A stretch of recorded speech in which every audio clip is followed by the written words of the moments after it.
আসসালামু আলাইকুম ওয়া রাহমাতুল্লাহ। এবার উপদেষ্টা হলেন হান্নান মাসুদ, ক্রন্দন হান্নান মাসুদ। তিনি মোংলা বন্দর শ্রমিক সংঘের উপদেষ্টা হয়েছেন। তিনি বলেছেন, আমি কোনো পদ পদবি নই, আমি নিপীড়িত, নির্যাতিত, নিষ্পেষিত মানুষের জন্য কাজ করেছি, কাজ করে যাচ্ছি, আজীবন করে যাব। মানুষের দমন, নিপীড়ন, নির্যাতন, মানুষের অধিকার বঞ্চনা থেকে আমি তাদেরকে রক্ষা করার আপ্রাণ চেষ্টা করব। কিন্তু দুর্ভাগ্য হলো সত্য যে 5ই আগস্টের আগে হান্নান মাসুদের আমি একটা সেদিন ভিডিও দেখেছিলাম।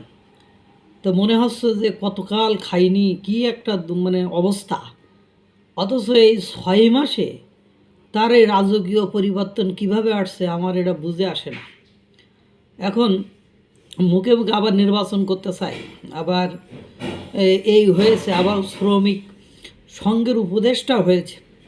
আপনারা অবশ্য বুঝতে পারতেছেন দেশের যারা ইতিপূর্বে সমন্বয়ক তাদের বিরুদ্ধে কত সুন্দর সুন্দর গুণকীর্তন তাদেরই বৈষম্য বিরোধী ছাত্ররা গাইছে। এবং হান্নান মাসুদের সরকার পতনের আগের যে চেহারা, যে ড্রেস আপ, যে মানে স্টাইল, সেগুলোর সাথে বর্তমান সময়ের মিলায় দেখিয়েন। কোনোভাবে মানে অবৈধ পন্থা অবলম্বন না করে এই এই আমূল পরিবর্তন, এই চেহারা, এই পোশাক আশাক, এই চলাফেরা, এই গাড়ি ঘোড়া, এগুলো এবার আর নেবার কখনোই সম্ভব না। তারা যে অপকর্ম করেছে, তারা যে দুর্নীতি, চাঁদাবাজ, বিভিন্ন কিছুর সাথে জড়িয়ে গিয়েছে। তারপরে আপনারা জানেন বিভিন্ন বন্দরে কিভাবে টাকার মানে খেলাধুলা চলে। এরপরে আবার উনি হয়েছেন শ্রমিক সংঘের মোংলা বন্দর, বাংলাদেশে যে বন্দরগুলো আছে তার মধ্যে মোংলা বন্দর অন্যতম একটি বন্দর। সেখানে তিনি আবার শ্রমিক সংঘের উপদেষ্টা হয়েছেন। বাংলাদেশে জ্ঞানী লোকের অভাব খুব কম, যে জুলাই গণঅভ্যুত্থানে যারা সমন্বয়ক ছিলেন তারা জ্ঞানের সাগর, মহাসাগর নিয়ে বসে আছে।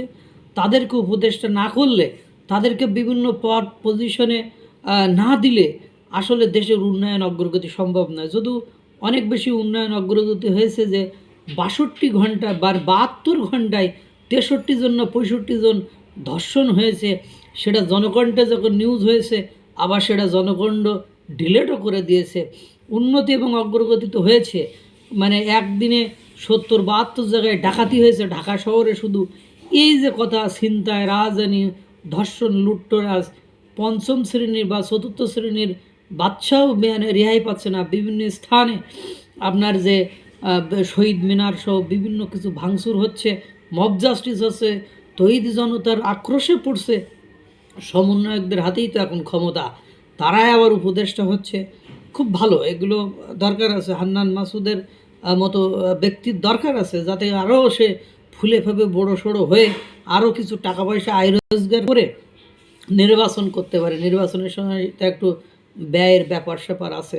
আল্লাহ তাআলা আমাদেরকে এই ধরনের একটা মূর্তিমান বিপদ থেকে রক্ষা করুক। আসসালামু আলাইকুম ওয়া রাহমাতুল্লাহ।